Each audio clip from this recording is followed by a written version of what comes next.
Bismillahirrahmanirrahim. Assalamualaikum warahmatullahi wabarakatuh.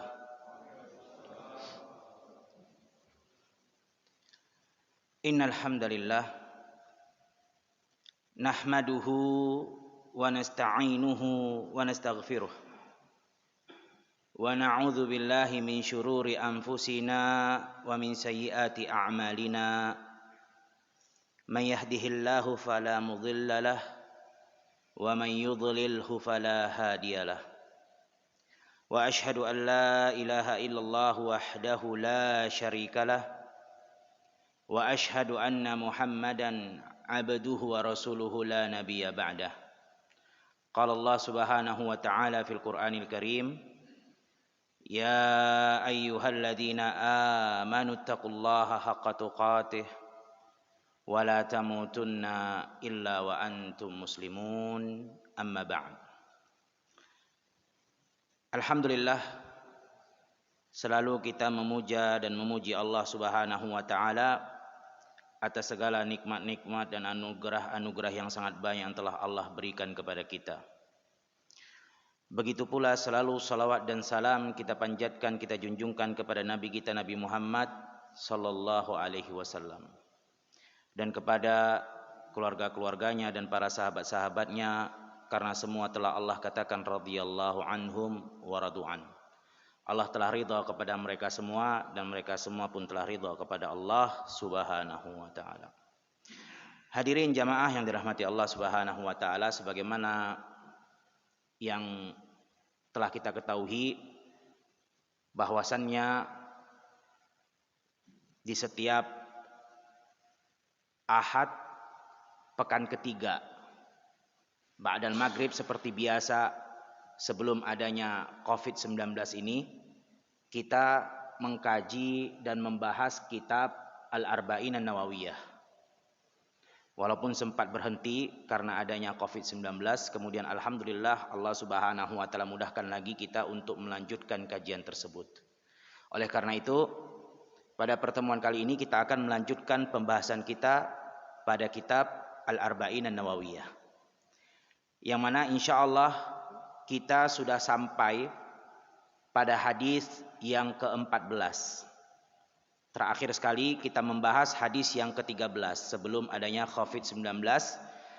Oleh karena itu, pada pertemuan kali ini kita lanjutkan masuk ke dalam pembahasan hadis ke-14 dalam kitab Al-Arba'in An-Nawawiyah yang ditulis oleh Imam Nawawi rahimahullahu ta'ala, semoga Allah merahmatinya. Hadis yang ke-14 dari sahabat yang mulia, an Ibni Mas'ud radhiyallahu anhu qala qala Rasulullah sallallahu alaihi wasallam. Dari sahabat yang mulia Ibnu Mas'ud, Abdullah Ibnu Mas'ud berkata, bersabda Nabi Muhammad sallallahu alaihi wasallam, la yahillu damu mri'in muslim illa bi ihdas salas. Tidak halal darah seorang muslim kecuali dengan 3 hal. Yang pertama, as-sayyibuz zani, sayyib yang berzina. Yang kedua, wa nafsu bin nafsi, yang membunuh nyawa tanpa hak. Wa tariqu lidinihi al-mufariqu lil jamaah, dan yang ketiga yaitu meninggalkan agamanya atau mengganti agamanya dengan agama yang lain, atau istilahnya murtad dari agama Islam. Hadis ini riwayat Imam Bukhari dan Muslim. Jamaah yang dirahmati Allah Subhanahu wa taala, Rasulullah sallallahu alaihi wasallam mengatakan la yahillu damu mri'im muslim. Ini hukum asal dalam Islam. Semua muslim tidak halal darahnya.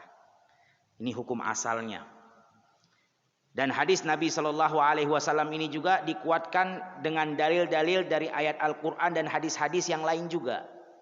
Dan banyak sekali dalil-dalil yang menunjukkan bahwasannya darah seorang muslim nggak halal, nggak boleh ditumpahkan, haram ditumpahkan.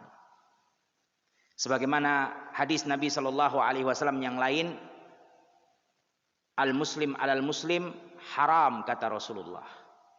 Muslim terhadap muslim yang lain itu haram. Apanya yang haram? Damuhu wa maluhu wa irduh. Haram ditumpahkan darahnya, haram juga diambil hartanya tanpa hak, haram juga untuk dicoreng kehormatannya.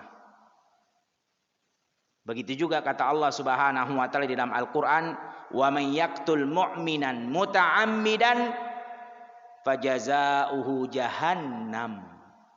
Siapa yang membunuh seorang mukmin dengan sengaja, balasannya tidak ada lain kecuali neraka jahanam.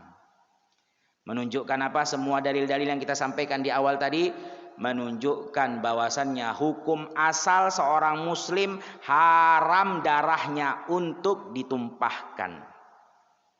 Bahkan dalam syariat Islam, dalam agama Islam, bukan hanya darah seorang muslim saja yang haram. Perhatikan betapa mulianya agama Islam. Bahkan darah orang kafir sekalipun haram untuk ditumpahkan.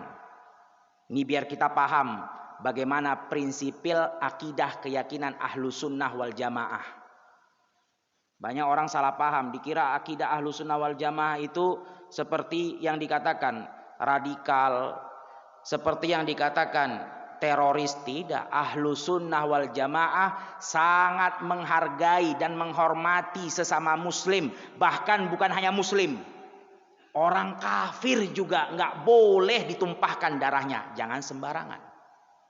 Makanya di dalam agama Islam orang kafir itu dibagi, nggak semuanya sama, dibagi menjadi 4 bagian, nggak bisa dipukul rata walaupun sama-sama kafir.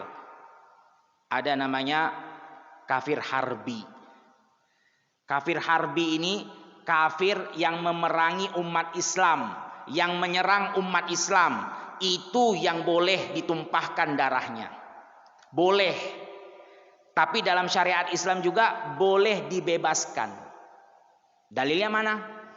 Dalilnya ketika Rasulullah SAW membebasi kota Mekah yang disebut dengan Fathul Mekah, banyak orang-orang musyrikin Quraisy yang tidak masuk ke dalam agama Islam. Tapi apa kata Rasulullah SAW? Idhabu wa antumut tulaqa. Pergilah kalian itu bebas. Padahal boleh dibunuh. Karena orang-orang kafir musyrikin Quraisy pada saat itu memerangi kaum muslimin, memerangi Nabi SAW. Tapi juga boleh dibebaskan kalau memang di situ ada maslahat kebaikan. Perhatikan. Darah yang boleh halal ditumpahkan saja tetap masih diberikan pilihan di dalam agama Islam. Kalau mau dibebasin karena ada kebaikan di situ, maka bebasin. Padahal jelas kafir, jelas halal darahnya karena dia termasuk kafir yang harbi. Apalagi muslim. Orang kafir saja begitu dihargai darahnya, apalagi muslim. Nah, ini prinsipil akidah Ahlussunnah wal Jamaah. Dan kemudian ada lagi yang disebut dengan kafir mu'ahad. Kafir mu'ahad ini jadi yang boleh ditumpahkan darahnya cuman kafir harbi saja. Tapi itu pun gak wajib. Kalau memang di situ ada kebaikan boleh dibebaskan juga. Nah, yang 3 lagi tadi kita sebutkan ada 4 jenis kafir di dalam agama Islam. Yang 1 boleh dibunuh, yang 3 tidak boleh, haram dibunuh. Kafir apa? Kafir mu'ahad yang kedua. Apa itu kafir mu'ahad? Kafir mu'ahad itu adalah kafir yang dia berada di negeri kafirnya, tetapi ada perjanjian dengan negara Islam. Ya, contohnya seperti sekarang adanya PBB antara kita dengan Australia, antara kita dengan Amerika, antara kita dengan Filipina dan seterusnya. Ada namanya PBB, Persatuan Bangsa-Bangsa, perdamaian, ada perjanjian damai antara negara dan negara. Enggak boleh main asal serang, enggak boleh. Itu namanya kafir mu'ahad. Walaupun jelas dia kafir, berada di negeri kufur, tapi kalau ada perjanjian antar negara, datang bermain melancong ke negeri muslim, tak boleh dibunuh. Jangan main sembarangan. Wah, itu turis di Bali sikat aja nggak bisa. Kita ada perjanjian damai antara 2 negara tersebut, antara negeri dia dan negeri kita. Diikat perjanjian, genjat senjata, tidak boleh saling menyerang. Nggak bisa main asal hantam aja. Bahkan kata Nabi SAW, perhatikan kata Rasulullah, Man qatala mu'ahadan lam yarih raihatal jannah. Ini ancaman keras ini dari Nabi. Siapa yang membunuh seorang kafir mu'ahad tadi yang kita jelaskan di awal, maka dia tidak bisa mencium bau surga. Baunya aja nggak bisa cium, boro-boro mau masuk surga. Padahal bau surga itu kata Rasulullah SAW bisa dicium dari jarak yang sangat jauh. Tapi tidak boleh dia cium bau surga. Haram untuk dia karena membunuh kafir yang mu'ahad tadi. Begitu mulianya Islam menghargai darah seorang kafir mu'ahad. Kemudian yang ketiga ada lagi yang disebut dengan kafir musta'man atau musta'min. Kafir musta'min ini adalah kafir yang memerangi umat Islam. Terjadi peperangan antara dua negara, negara Islam dengan negara kafir. Perang ini. Tapi dari pihak negara kafir ada utusan untuk menyampaikan mungkin contohnya pesan daripada raja atau presidennya atau juru bicara damai. Nah kalau dia datang dan meminta persyaratan aman, maka nggak boleh kita main bunuh juga walaupun dalam keadaan perang. Sedang perang dua negara ini, tapi ada utusan dari negara musuh dan dia meminta untuk dijaga keamanannya, maka nggak boleh dia dibunuh. Itu kafir musta'man. Ada lagi disebut kafir dhimmi. Kafir dhimmi ini kafir tapi dia tinggal di negeri kaum muslimin dan dia sudah membayar berupa upeti. Dia sudah mengikuti aturan negeri tersebut. Dia sudah dilindungi oleh pemerintah negeri tersebut. Semua dia bayar daripada syarat-syarat negeri tersebut. Maka nggak boleh juga main asal bunuh.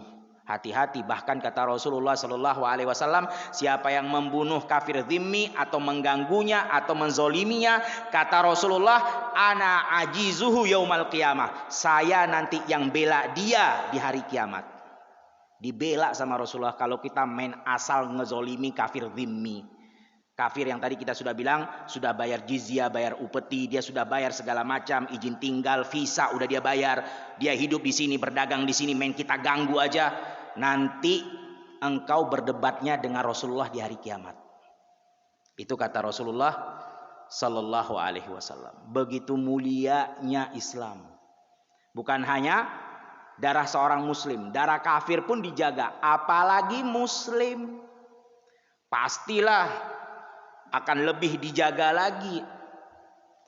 Oleh karena itu jamaah sekalian yang dirahmati Allah Subhanahu wa taala, jangan kita mendekati hal-hal yang di situ bisa terjadi fitnah. Karena kata para ulama, kalau sudah terjadi fitnah, itu darah, nyawa murahnya bukan main.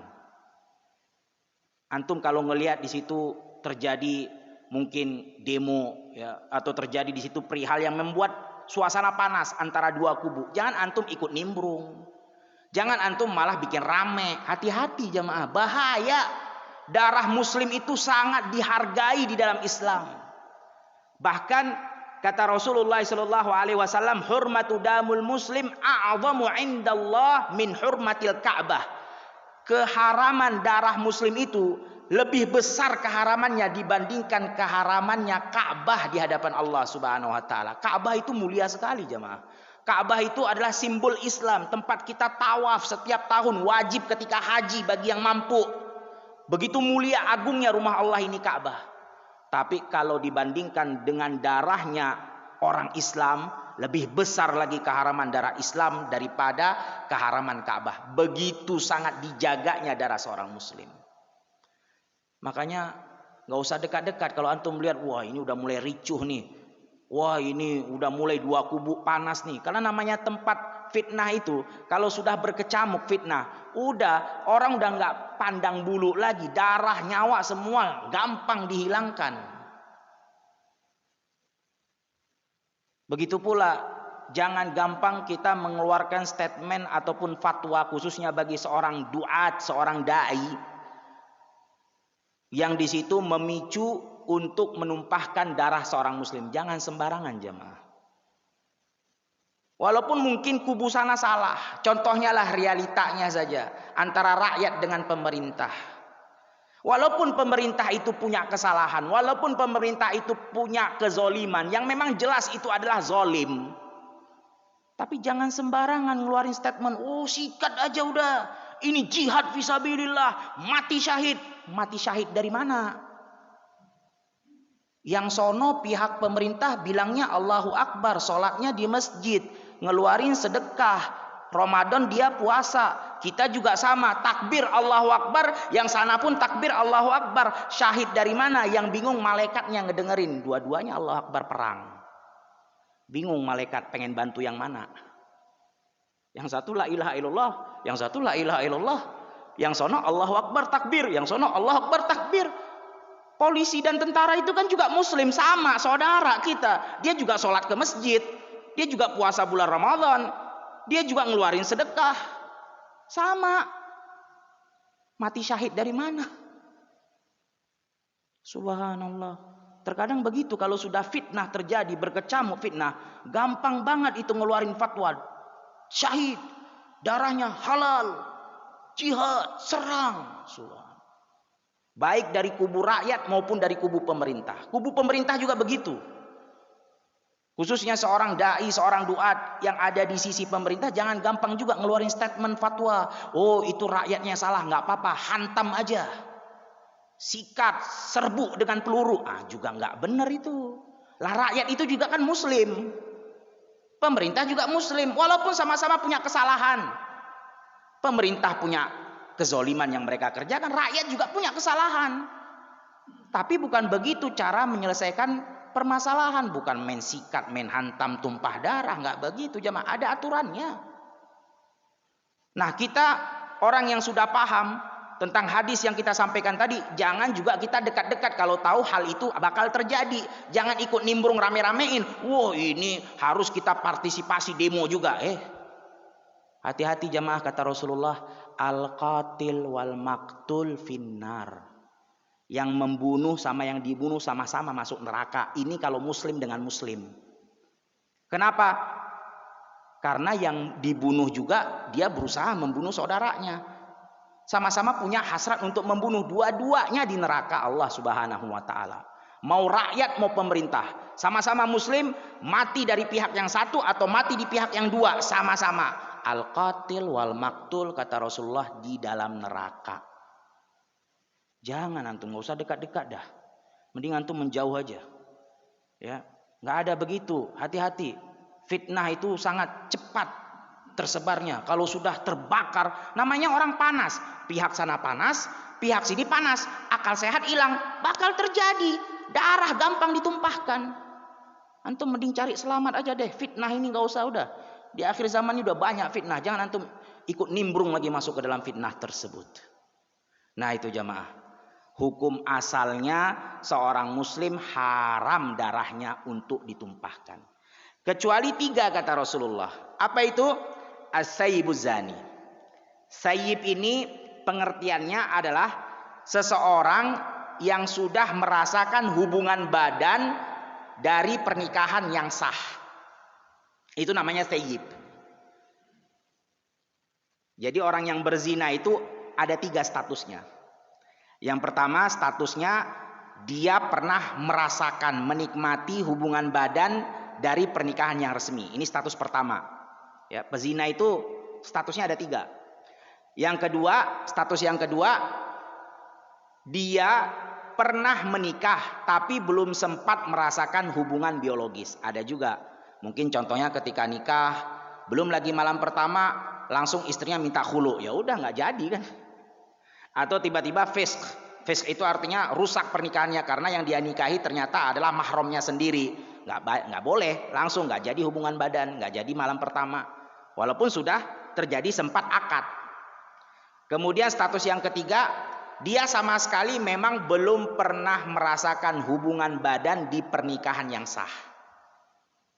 Nah, yang ingin disampaikan oleh Nabi Shallallahu Alaihi Wasallam tentang as-sayyibuz zani ini status yang pertama, yaitu yang sudah pernah merasakan hubungan biologis dari pernikahan yang sah. Itu disebut dengan sayyib. Status yang pertama itu yang halal darahnya. Hukumannya apa? Dirajam sampai mati. Kalau dia berzina dalam keadaan status sudah pernah merasakan hubungan badan dari pernikahan yang sah. Adapun status yang kedua dan yang ketiga, ini tidak dirajam. Ini hanya diberikan hukuman cambuk sebanyak 100 kali dan diasingkan selama setahun. Kalau sekarang istilahnya di penjara, karena udah nggak ada lagi negeri yang asing kan, semua sudah rata-rata banyak penduduknya. Kalau dulu banyak tempat kosong, dia ditaruh di situ selama setahun, tidak boleh berbaur dengan manusia. Kalau sekarang istilah kita penjara lah, dipenjarakan, tidak berbaur dengan masyarakat, dipenjarakan khusus selama 1 tahun. Itu hukuman dalam syariat Islam. Bagi yang berzina dalam keadaan status yang kedua dan yang ketiga. Apa tadi kita bilang? Status yang kedua adalah dia sudah sempat menikah tapi belum merasakan hubungan badan biologis. Status yang ketiga, dia sama sekali belum pernah menikah dan belum pernah merasakan hubungan badan dari pernikahan. Karena memang belum pernah menikah. Masih perjaka contohnya. Nah, ini diberikan berupa hukuman 100 kali cambukan dan diasingkan selama 1 tahun. Adapun yang sayyibuz zani, status yang pertama, sudah pernah merasakan hubungan badan dari pernikahan yang sah. Ketika dia berzina, maka dia dirajam. Rajam itu adalah dilempar batu oleh orang ramai sampai dia meninggal. Itu namanya rajam. Jadi rajam itu diletakkan pelaku pezina tadi yang sudah sayyib tadi, ya, kemudian dilempari oleh orang-orang ramai di tempat umum sampai mati. Dan batu yang dilempar itu tidak boleh terlalu besar, tidak boleh terlalu kecil. Kenapa kata para ulama? Karena kalau terlalu besar, dia akan cepat matinya. Karena hukuman di sini adalah untuk agar dia merasakan rasa sakit yang sangat karena telah melanggar dan mengerjakan dosa yang sangat besar. Kalau terlalu kecil juga nggak boleh. Kenapa? Karena nanti dia akan lebih merasakan sakit yang lama. Jadi Islam itu di tengah-tengah, tidak boleh terlalu cepat membunuhnya. Karena hukumannya adalah agar dia merasakan siksaan karena telah mengerjakan dosa yang sangat besar. Dan juga tidak boleh terlalu kecil batunya, karena nanti matinya akan lebih lama, dia lebih banyak merasakan siksaan.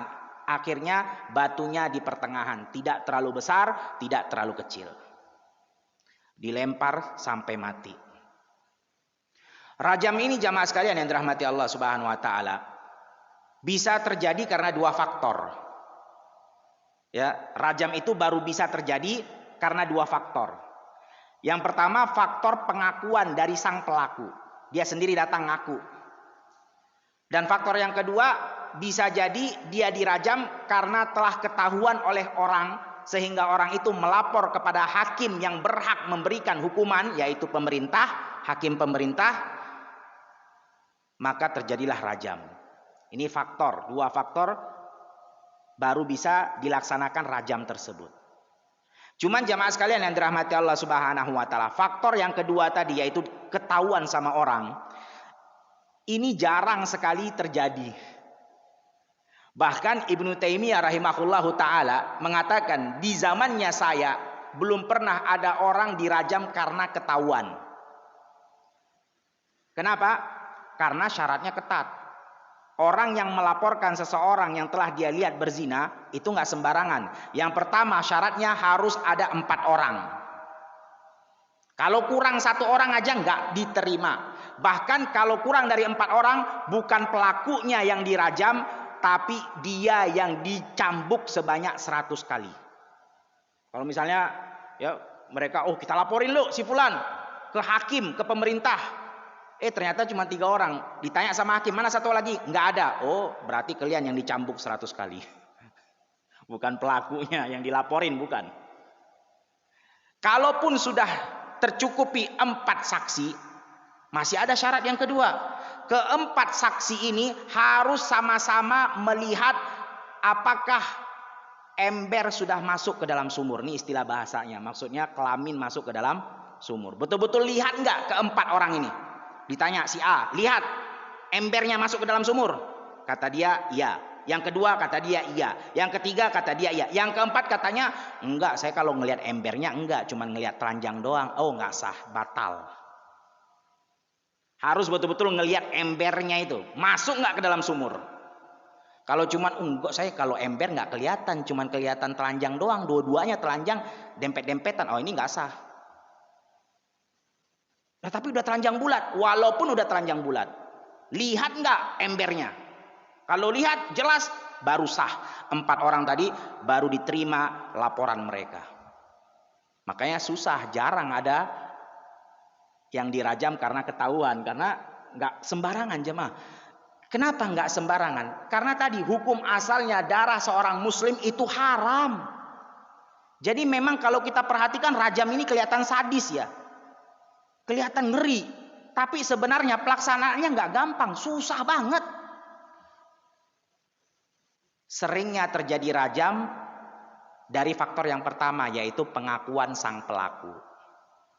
Nah, kalau ini juga pernah terjadi di zaman Nabi Shallallahu Alaihi Wasallam. Tapi walaupun dia sudah datang mengaku, disebutkan dia harus mengaku selama 4 atau sebanyak 4 kali. Kalau cuma mengaku sekali 2 kali tetap nggak dianggap. Dalilnya mana? Dalilnya yang diriwayatkan oleh Imam Muslim dari sahabat yang mulia yang bernama Ma'iz bin Malik al-Aslami. Ma'iz bin Malik al-Aslami ini mengaku telah berzina di hadapan Nabi Shallallahu Alaihi Wasallam. Datang pertama katanya, Rasulullah, zina itu aku sudah berzina. Rasulullah palingkan wajahnya. Besok datang lagi, ya Rasulullah aku udah berzina. Mungkin kamu cuma cium doang, udah.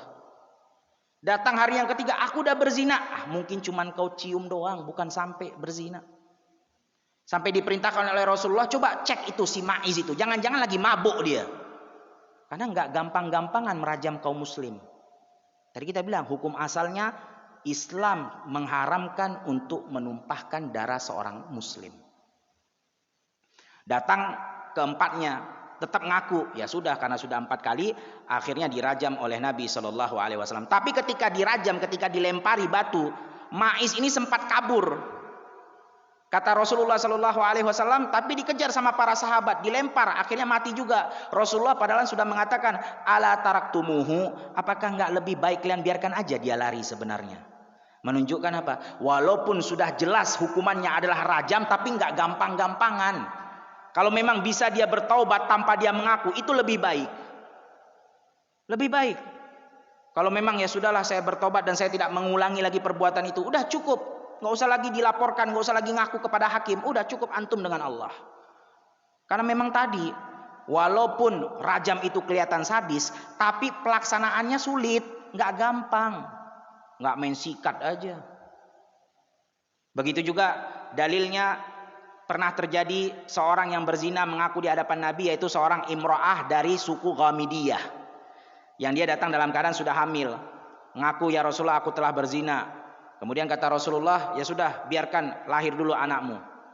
Setelah sudah lahir anaknya, Rasulullah sengaja nggak tanya-tanya lagi. Tujuannya apa? Biar dia bertaubat aja udah. Ternyata dia datang lagi. Akhirnya dirajam oleh Nabi Shallallahu Alaihi Wasallam. Dan ingat jemaah, hukum rajam tadi itu adalah bukti daripada taubat seorang pelaku maksiat kepada Allah Subhanahu Wa Taala. Jadi jangan salah juga, jangan dianggap sadis hukum syariat Islam. Walaupun kelihatan di mata kita sadis, dirajam sampai mati, itu sebenarnya adalah taubat yang paling besar. Tapi tadi kita bilang kalau dia bisa bertaubat tanpa mengaku, itu lebih afdol. Tapi kalau seandainya memang dia nggak sanggup lagi, memang dia punya syahwat begitu besar, ada orang sebagian begitu ya, apa gladiator seksnya kan gitu, nggak sanggup dia, memang udah kecanduan, walaupun udah punya istri, memang begitu harus dia berselingkuh, berzina. Nah kalau dia tahu begitu kemampuannya, dia nggak sanggup bertobat, bakal ngulangi lagi, itu lebih afdol dia ngaku dan dia dirajam sampai mati, kata para ulama. Makanya perhatikan, ketika sudah dirajam tadi 2 sahabat tadi, Ma'iz bin Malik al-Aslami dengan seorang wanita yang bernama dari suku Ghamidiyah, itu sempat dicela oleh sebagian sahabat. Dasar kamu wanita ya nggak benar, wanita jalang, laki, pokoknya begitu.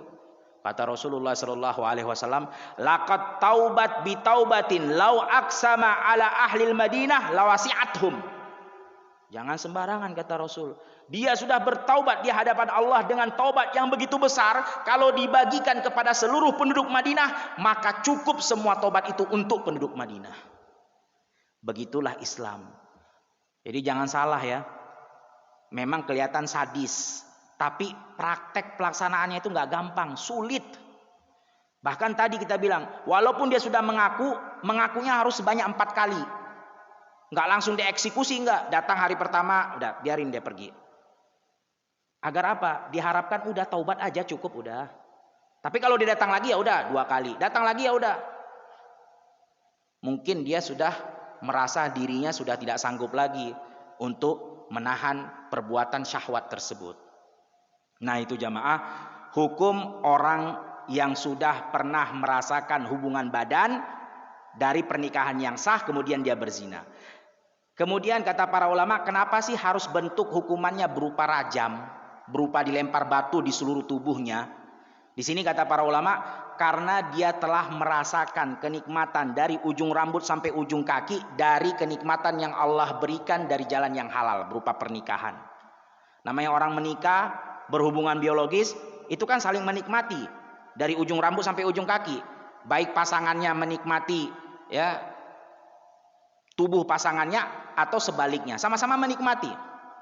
Nah, begitu halalnya Allah berikan kenikmatan kepada seluruh tubuhnya, dia ambil kenikmatan lagi dari jalan yang haram. Oleh karena itu, hukumannya berarti seluruh tubuhnya pun harus merasakan rasa sakit berupa dilempar batu. Itu kenapa kok hukumannya mesti dirajam.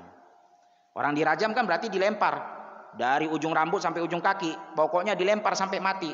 Berarti merasakan seluruh sakit yang ada di tubuh, sama seperti dia merasakan seluruh kenikmatan ketika dia berhubungan biologis. Itu alasannya kenapa hukumnya mesti rajam. Kok nggak dipancung, kok nggak dibakar, kok nggak disuntik racun, kenapa harus dilempar? Biar dia merasakan sakit yang sama seperti ketika dia merasakan kenikmatan yang sama ketika berhubungan biologis. Itu alasannya jemaah sekalian yang dirahmati Allah Subhanahu wa taala. Kemudian ini kalau berzina ya. Beda lagi kalau dia melakukan hubungan yang disebut dengan homoseksual ataupun lesbian. Beda lagi, nggak bisa disamakan. Ya, kalau ini hukumannya dirajam sampai mati. Nah, sedangkan homoseksual ini berarti laki dengan laki kan begitu. Hukumannya tetap dibunuh, tapi berselisih para ulama bagaimana cara membunuhnya. Kalau rajam kan tadi caranya dilempar batu sampai mati. Nah kalau homoseksual tetap dibunuh. Apa dalilnya? Dalilnya sabda Nabi Shallallahu Alaihi Wasallam. Apa kata Rasulullah? Man wajadtumuhu ya'mal amala qaumi Lut, faktul fa'il wa maf'ul bihi. Siapa yang kalian lihat melakukan perbuatannya kaum Lut, yaitu homoseksual, maka bunuhlah pelakunya dan yang disodomi. Sama-sama dibunuh. Baik yang menyodomi ataupun yang disodomi. Dua-duanya dibunuh. Ini hukumnya. Nah, para ulama berselisih ya, bagaimana cara membunuhnya. Jadi mereka sepakat, kalau dibunuh mereka sepakat dan tanpa melihat status. Kalau tadi kan berzina dilihat statusnya. Kalau statusnya perjaka, belum pernah merasakan hubungan biologis melalui pernikahan yang sah, itu nggak dirajam tapi dicambuk. Nah, kalau homoseksual mau masih perjaka, mau sudah menikah ataupun sudah pernah merasakan hubungan seksual atau tidak, tetap dibunuh. Ini kalau suka sama suka ya ceritanya. Nanti kalau ceritanya terpaksa beda lagi. Karena orang yang berzina juga ketika satu pasangannya ternyata dipaksa bukan karena suka sama suka, maka dia pun tidak dirajam.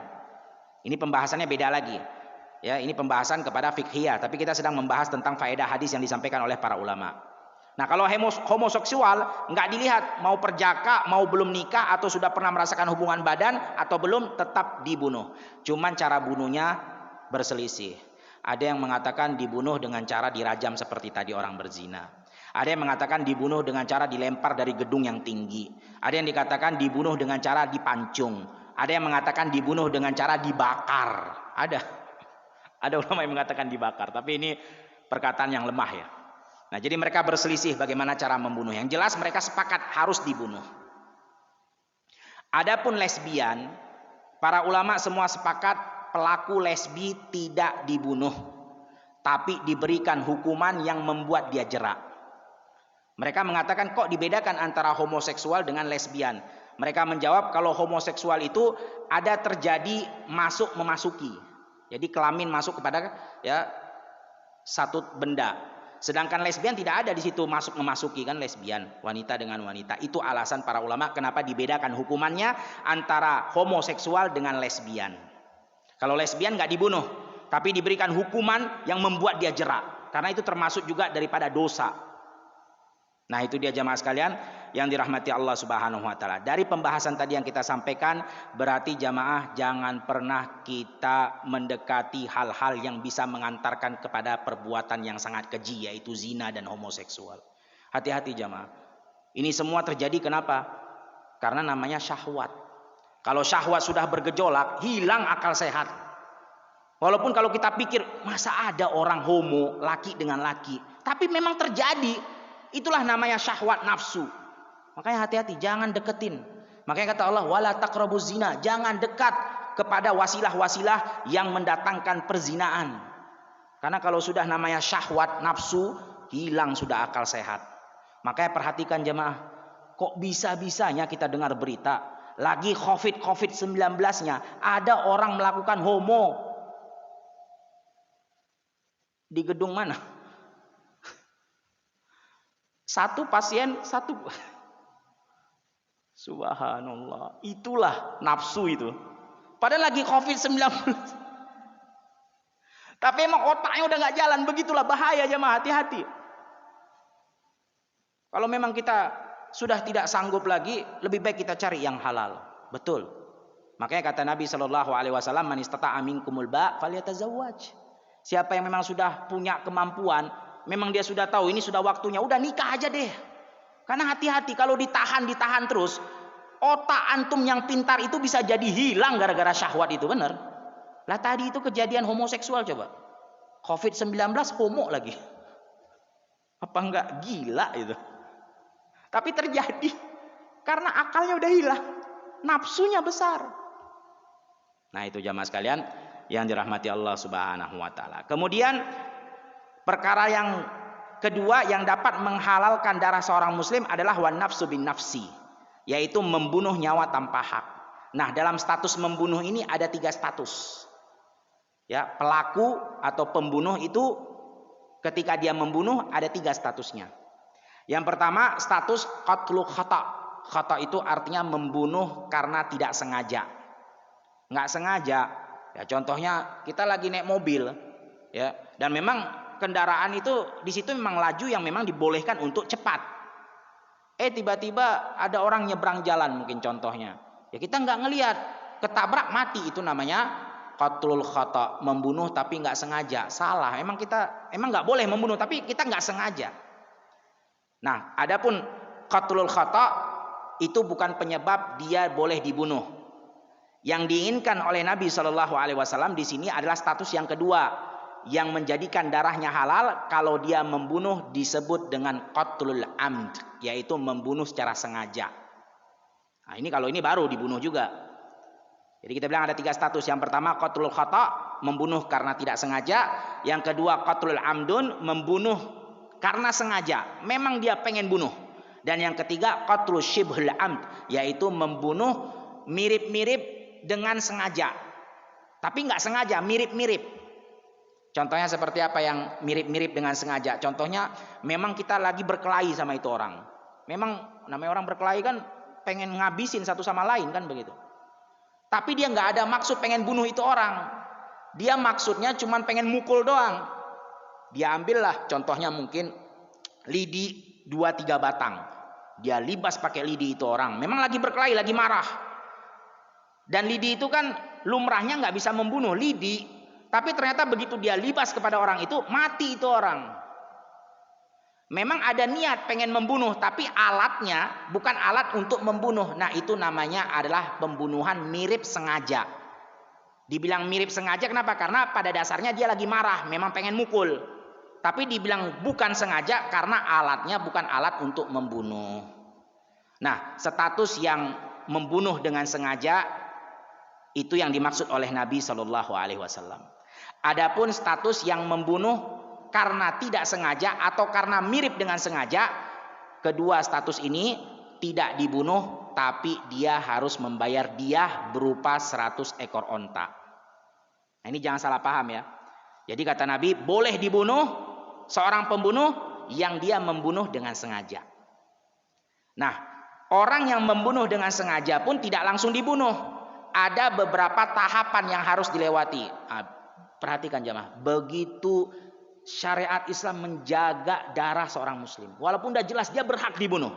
Karena dia sengaja membunuh orang lain. Tapi nggak langsung dibunuh. Harus ngelewatin tahapan-tahapan dulu. Karena memang kalau kita lihat sih sadis ya dibunuh. Tapi sebenarnya prakteknya susah. Nggak gampang. Harus ngelewatin berapa proses-proses dulu. Proses yang pertama yaitu meminta maaf.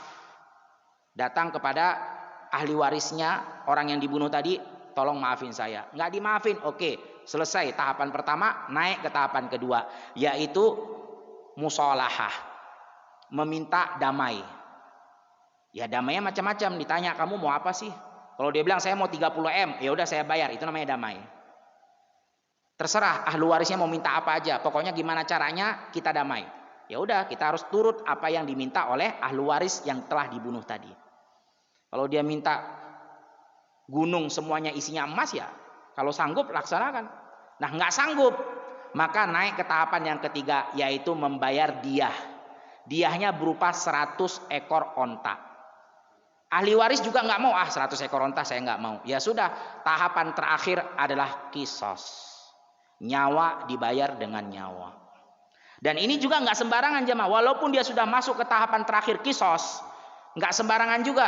Karena disyaratkan harus kesepakatan semua ahli waris. Ahli waris itu contohnya meninggal satu orang, ada bapaknya, ada ibunya, ada anaknya laki perempuan, ada istri atau suaminya. Itu ahli waris. 5 jagoan dalam waris yang tidak mungkin hilang, 5 orang itu. Bapak, ibu, istri, suami, anak, laki dan perempuan. Kelima-lima orang ini harus sepakat semuanya mengatakan iya harus dikisos. Kalau seandainya ada satu anak laki-lakinya, ditanya bapaknya iya, ditanya ibunya iya, ditanya istrinya iya, kisos. Ditanya anak perempuannya iya, ternyata anak laki-laki bilang tidak, saya tidak mau kisos. Batal tuh kisos. Harus sepakat semua yang kelima-lima. Lihat tuh, bagaimana Islam menjaga nyawa seorang muslim. Walaupun udah jelas-jelas salah, nggak gampang-gampangan. Kalau seandainya satu orang bilang enggak, saya enggak setuju, ya. Atau contohnya lagi, bapaknya sudah bilang yes, dibunuh. Ibunya juga sudah bilang iya, naam, dibunuh. Istrinya atau suaminya juga sudah bilang iya, dibunuh. Ternyata ada anaknya masih kecil, belum balik, belum bisa mengambil keputusan. Ya udah, tunggu dia balik dulu, baru nanti dikisos. Karena harus ada jawabannya. Berarti orang pelaku tadi dipenjara dulu. Tiba-tiba begitu dia sudah balik, sudah besar, dia bilang saya nggak mau kisos. Batal semuanya. Sekian tahun itu berarti udah selesai. Berarti tinggal ambil, pilih tahapan mau 1, 2 atau 3. Yang keempat sudah batal. Begitunya Islam menjaga darah nyawa seorang muslim. Nggak gampang-gampangan jamaah. Wa nafsu bin nafsi wa tarikul lidinihil mufarikul jamaah. Dan orang yang meninggalkan agamanya artinya murtad. Nah ini jamaah sekalian yang dirahmati Allah Subhanahu wa taala, murtad ini jelas kata Rasulullah, man baddala dinahu faqtuluh, siapa yang ganti agamanya dibunuh. Ini bantahan untuk orang-orang liberal. Orang-orang liberal sekarang kan mengumbar-umbarkan kebebasan. Oh bebas, nggak ada itu. Bebas Islam boleh siapa aja pindah dari Islam, pindah ke sana lagi, masuk lagi. Oh nggak bisa. Rasulullah bilang siapa yang ganti agamanya bunuh. Tapi ingat, semua eksekusi tadi yang kita katakan daripada hukum had, yang melaksanakannya adalah pemerintah, hakim yang sah, bukan kiai, bukan ustadz. Jangan sampai salah.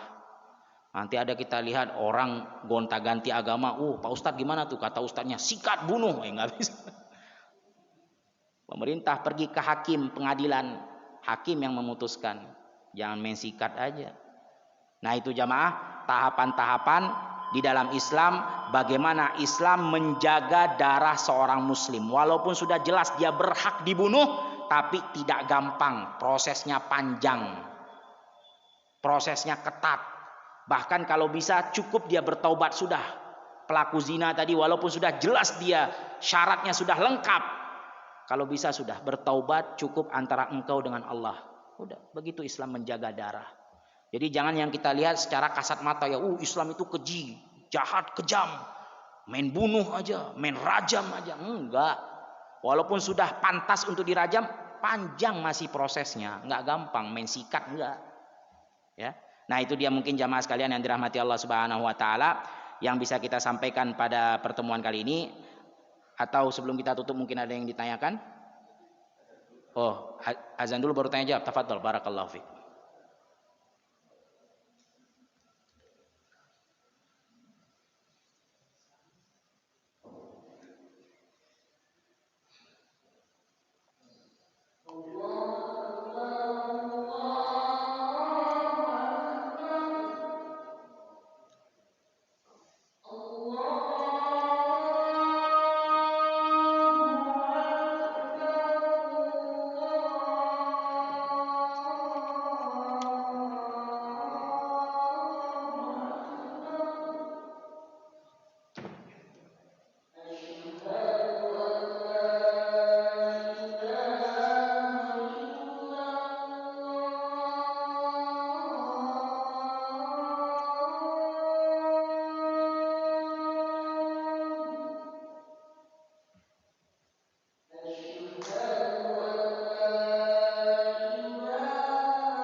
Naam, barakallahu fikum. Mungkin sebelum kita tutup majelis kita jadikan sesi tanya jawab sambil menunggu waktu iqamah. Tafadhal, barakallahu fik. Jazakumullah khair. Waalaikumsalam warahmatullahi wabarakatuh.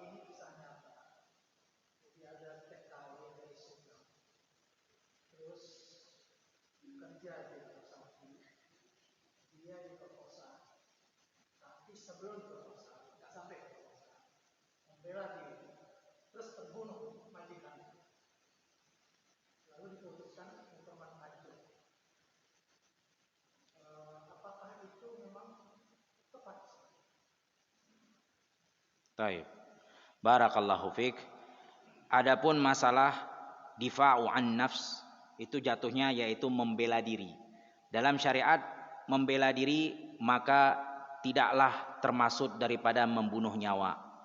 kalau seandainya memang tujuan dia adalah membela diri. Tapi kalau ketika diselidiki, ditanya, dilihat, diproses, ternyata memang dia ada niat mau membunuh, maka jatuh kepada al-qatlun nafsu bin nafsi, yaitu membunuh nyawa tanpa hak. Makanya kalau yang perihal seperti itu harus dicek dulu, ya. Makanya pengadilan, mahkamah itu nggak gampang memvonis langsung bunuh, pasti mereka ada proses itu. Ya, seperti pernah juga kita jumpai ketika kita masih belajar di Mekah Al-Mukarramah, ada seseorang yang mengaku kepada mahkamah, kepada hakim bahwasannya dia telah berzina. Betul, dia ngakui saya sudah berzina, tapi sama hakim tersebut nggak langsung dirajam, disuruh pulang malah. Pulang. Kemudian besok datang lagi, disuruh pulang. Sampai ya saya dengar dari teman kita itu kebetulan dia sedang bertugas di mahkamah tersebut, sampai disuruh sama hakimnya, coba jelasin kepada dia ini. Apa hukumannya orang berzina begini, jelasin. Maksudnya hakim tadi, udah kamu nggak usah lagi ngaku-ngaku, cukup kamu bertaubat, begitu maksudnya. Begitu hebatnya Islam menjaga nyawa. Jadi nggak gampang-gampangan. Mungkin setelah diteliti kasus yang tadi, mungkin ternyata ya si pelakunya memang ada niat pengen membunuh. Ya, dan dia mengaku, ya sudah berarti dibunuh. Kan begitu. Tapi kalau dia seandainya tidak ada niat membunuh, hanya membela diri, contohnya seperti tadi, ya, ketika dia ingin membalas orang yang ingin mencelakakannya dengan, contohnya mungkin dengan gayung kah yang dari plastik, atau dengan lidi tadi, yang mana lidi itu sehebat apapun lidi, kalau mukul orang kan nggak mungkin mati, ternyata mati. Nah bisa jadi juga itu disebut dengan qatlus syibhul amd, membunuh tapi tidak sengaja, mirip dengan sengaja tapi nggak sengaja, karena tadi alatnya bukan alat membunuh. Kalau memang setelah diproses, dilihat ternyata terjadi pembunuhan tapi tanpa sengaja atau mirip dengan sengaja, maka juga nggak dibunuh, cuma bayar dia. Tapi kalau memang dia ngaku tadi, ya sudah jelas, ya balagha alaihi hujjah, sudah sampai bukti kepada dia, ya mahkamah pasti akan memberikan kepadanya hukum had berupa qisas. Wallahu a'lam bishawab. Ada lagi yang ditanyakan? Tidak ada. Kalau tidak ada yang bertanya, boleh ana yang bertanya. Kalau ana yang bertanya, insya Allah ada hadiah. Yang mau jawab angkat tangan, yang bisa jawab angkat tangan. Ya. Pertanyaan yang pertama.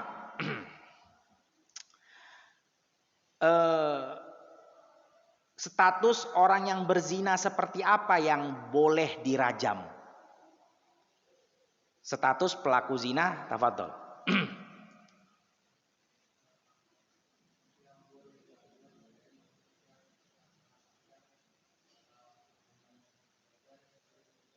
Dari pernikahan yang sah. Tafadhol, barakallahu fikum. Ambil, jazakumullah khair. Masya Allah. Waffaqakumullah. Allah yahfadukum.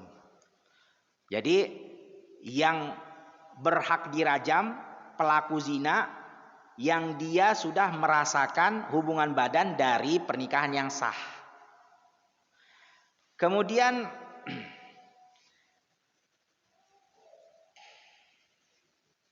bagaimana hukum orang yang menyodomi dan yang disodomi? Apa hukumannya? Hukumannya? Dibunuh. Tafadhal, barakallahu fiik.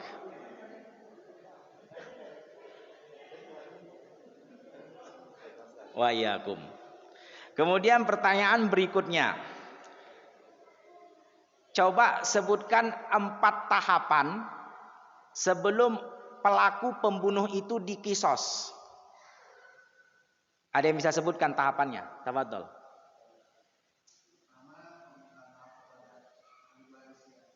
Yang tahapan pertama minta maaf. Kedua,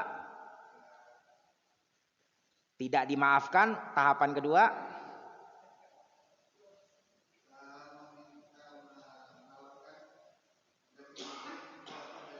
menawarkan perdamaian. Ya, mau damainya model seperti apa silahkan. Tahapan ketiga, kalau tidak mau damai juga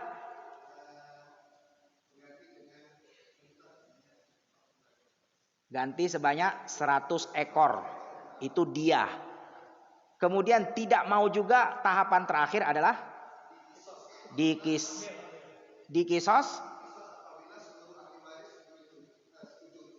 Kalau satu saja tidak setuju dari ahli waris, maka kisosnya batal.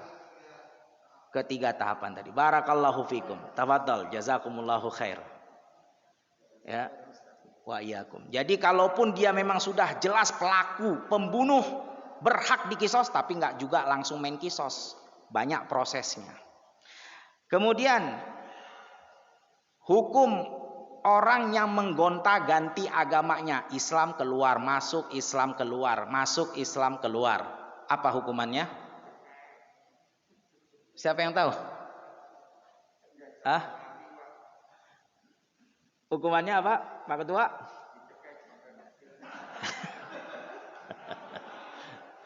Adapun cara membunuhnya wallahu alam ya, itu kembali kepada pemerintah. Yang jelas dibunuh. Tapi kalau tafadhol barakallahu fiik. Masya Allah. Pertanyaan yang terakhir, siapa yang paling tua usianya di majelis kita ini sekarang?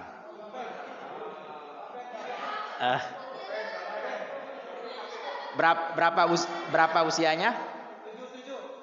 Antum usianya 80.